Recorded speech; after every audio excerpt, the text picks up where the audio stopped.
Hey guys. Hello. So if you didn't already know, Jagex announced that on Monday the 24th, we're going to be getting an item called Guardian's Gift that's going to give us a variety of wishes. There are going to be 8 wishes to choose from, and this is going to be compensation for the lockout that happened a couple months back. We're going to start this video off by listing all the rewards and what they do, and then we're going to go ahead and make a tier list to show you which ones we think are the best to use. So here's how the wishes actually work. The gift is going to come with a set amount of charges. If you're somebody that hasn't been affected by the lockout at all, you're going to get 100% charges. But if you were affected by the lockout, you'll have 300% charges. And if you're one of those few very unlucky people that had an extended lockout period, you're actually going to get 400% for those charges. That's a lot of charges. Yeah. So this gift, it has to be claimed before August 24th, so you have to log in and claim the gift before then, but once you have it forever. It apparently does not expire, so if you can't use or don't want to use some of the wishes right away, you can hold on to it to use it whenever you want. Theoretically, as long as everything's programmed correctly, fingers crossed, then you should be able to use it 2 years from now without a problem. And something a lot of you are probably wondering is, yes, the gift can be banked. And if you want to save on your bank space, you can even destroy it and reclaim it from Diongo, and the charges won't change from doing that. The nice thing is, you can choose multiple different rewards since it's all charge based. So for instance, one of them could take up 20% of your charge, while the other ones will only take up 5 to even 1%. So you can just mix and match the wishes however you want. The cool thing is that Iron Man can actually use this as well. The only ones that we can't use are the ones that give us bonus experience, but there's no surprise there. Also, something to note here is that when we're making this tier list, this is our opinion. Yeah, so something we're going to rate above all the others may not be as good from your point of view just because you have different stuff going on your account, so this is just based on our personal accounts and mindset. Exactly. Now, the information we give you about each perk, that's going to just be facts, but where we place them on the list, that's going to be our opinion. Alright, so for our first wish that we're gonna review, let's just get this one out of the way, the Archaeologist's Wish. I'm sure just by you reading it yourself, you could probably see it's not worth it. You can use 10% of your charge to finish an archaeology expedition. It'll finish the one that you already have active, and I think Jagex said that if you don't have one active at the time and you were to activate this, it'll give you a little warning saying, hey, you don't have one active, so you can do that ahead of time to prepare yourself for that. But it doesn't really seem like something that worth using your charges on. Now, for those of you who thinking that might be decent, I mean, the expeditions only last 24 hours at most, so you're using 10% of your charge, and let's just say you only have the 100, you could do that 10 times, and you don't really get much out of it, other than, I guess, a couple of experience and materials. Yeah, I mean, the expeditions are extremely passive. You just set it up and just wait. And, you know, like you said, it only takes at most 24 hours, so that's something you could just let go, do other stuff, and it'll be done before you know it. There are absolutely better options than this one, and I would highly recommend to not do this one. It's just a waste of charges. Yeah, so that's why we're gonna set that comfortably as an F tier wish there. Yeah. Alright, so next up we have Navigator's Wish. Now, just like the Archaeology one, this one just completes all active player-owned port voyages. So if you have 5 ships out at once, and they're all very long, it'll complete all 5 of those for 10% charge.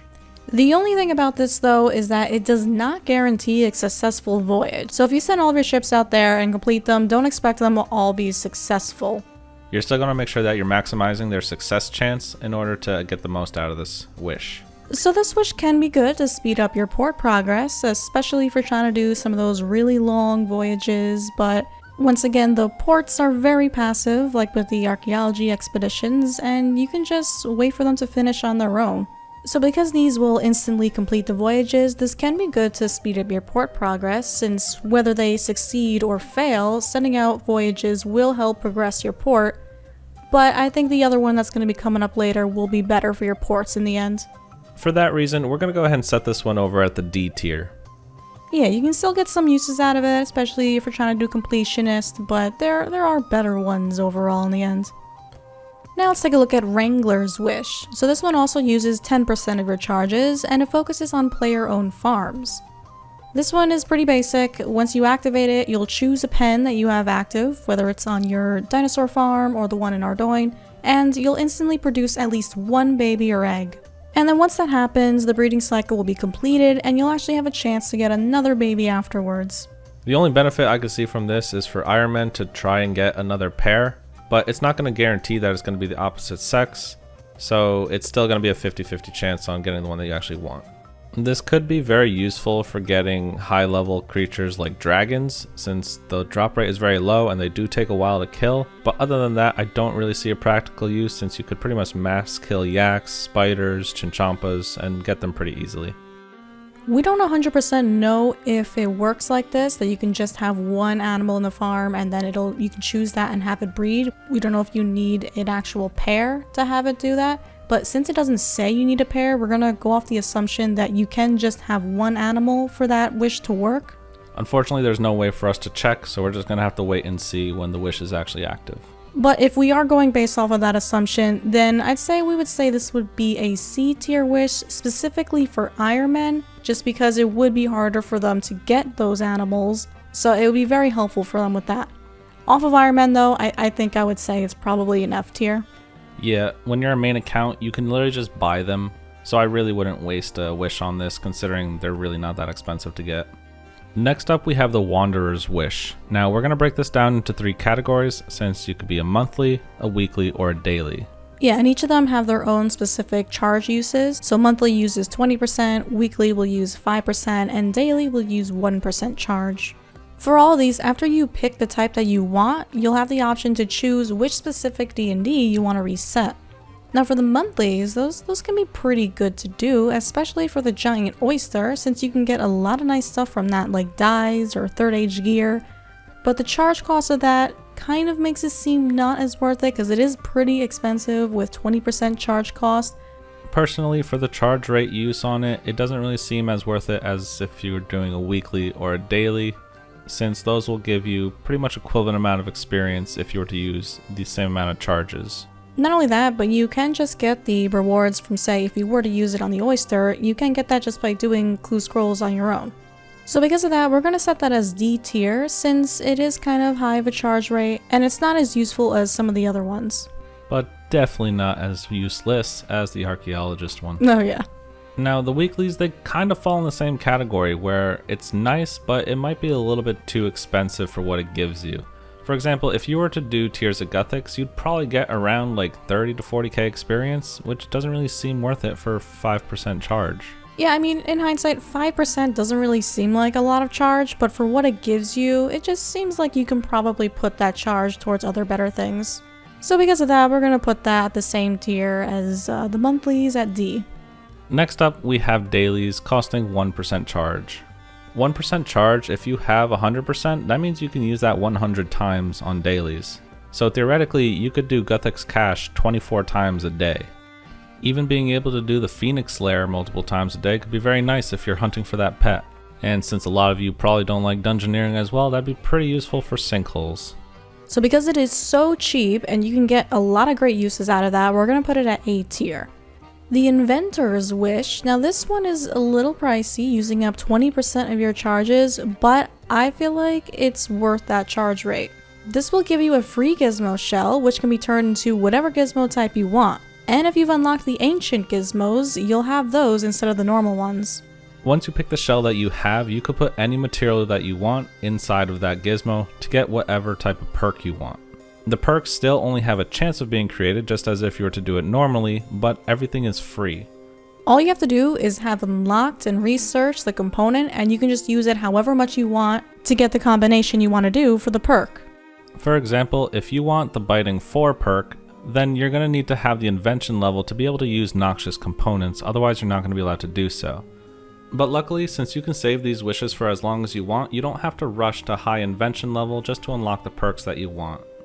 Of course, depending on what perk you're trying to go for, you're not going to be guaranteed to get the actual perk or level that you want, but it'll at least significantly lower the cost of trying all the attempts that you would do.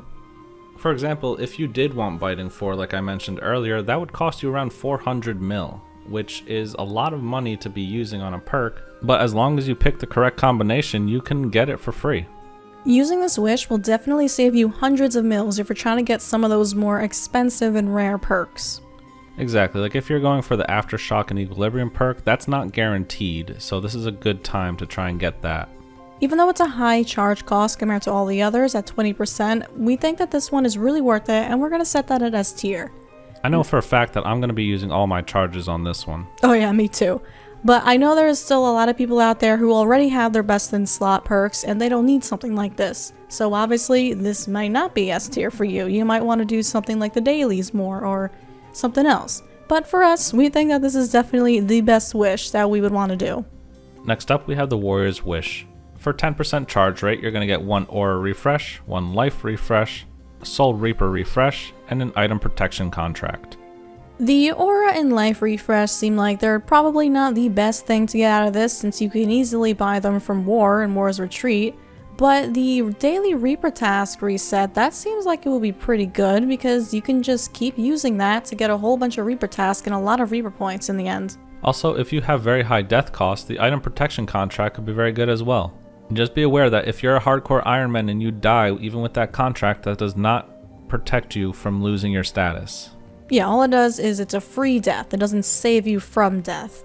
Which means you will lose the account. I feel like if you were to use this wish just 1 or 2 times, it probably wouldn't really be all that good, but if you were to consistently use it or even use all of your charges on it, it can be pretty useful because you can get 10 extra Reaper tasks, which would give you a whole lot of Reaper points to then use on things like a Jagex or something else in the shop.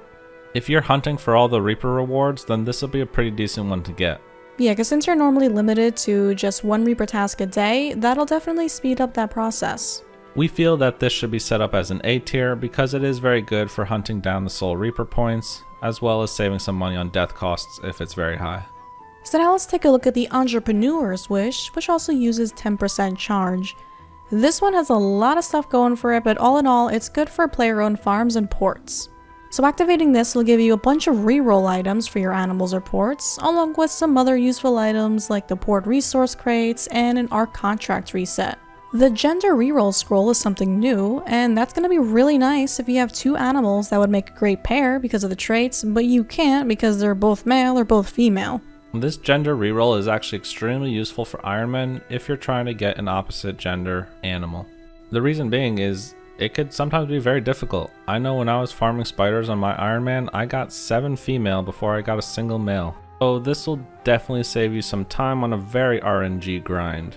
For ports, these rerolls and the crate is going to be really good for the ports to progress that along if you're trying to do completionists or trying to get to a certain point in the ports. And the last benefit of this wish is the Traveling Merchant coupon. This will allow you to buy items that you missed in the past from the fishing platform Traveling Merchant. You can't rebuy things, you can only buy things from days that you've missed. So if you're somebody that's been keeping up with all the merchants, then this is probably not going to be a really good reward for you, but if you do consistently miss some, then you can get some good use out of this. You can buy some great things like the Reaper's Gift to get some more Reaper points or a Livid Plant to help progress your Livid farm. At the same time though, if you're just doing this for the port resource crate, then that's just a nice safety net in case you ever do miss the merchant. So we're going to set the Entrepreneur's Wish as more of a B tier. And last up we have the Polymath Wish. So this is going to use up 10% charge, and once you redeem it, it's going to activate immediately. This is going to give you double XP for an hour, and it works like a knowledge bomb, so it just goes for an hour straight and it can't be paused at all. If you're free to play, you'll only get the plus 20% experience, just like double XP. Be aware though, this does not stack with double XP, so don't save this until the next one planning on using it, because it's just not going to work and you'll be very disappointed. This wish, since it is XP based, also does not work for Ironmen. Now for what this wish does, it is decently cheap with just a 10% charge to get that extra XP, but at the same time, we get 4 double XP events a year, so it doesn't really seem like it might be the best option to do. Just looking at it at face value, it seems really nice, but because you get so many double XPs already in a year, I think there's probably better uses for those charges. Absolutely. Maybe if you're in a pinch and you just want to push for max, then sure, go for it. But like she said, there are better things to use it on. If this is a wish that you feel like you want to do, we also have a double XP guide to help figure out what you want to really use that time for to make the most out of it. And we're going to go ahead and put this at a B tier. Mostly because of how often you can already get those bonuses without even using a wish. So there you have it. those are the facts about each wish and where we feel they land on the tier list. I'm interested to find out if there's any wish that you feel like is significantly different in your personal ranking, because I feel pretty strongly with these rankings myself, but I know other people are going to have different thoughts. Definitely leave in the comments what you think about our tier list and potentially what your tier list is like, because I assume everybody's going to have different ratings for each thing. And this is the first time we've actually made a tier list, so if this is something that you like and think you want to see more of, just let us know. We'll make some more RuneScape tier lists in the future. And don't forget to leave a like if you enjoyed the video, and subscribe for more content in the future. Thanks to our patrons for your support. If you want to watch us stream over on Twitch, check out the link in the description. And we also upload all of our live streams on our other channel, Shadowlin Live. Thank you all for watching, and we'll see you later. Bye. Bye.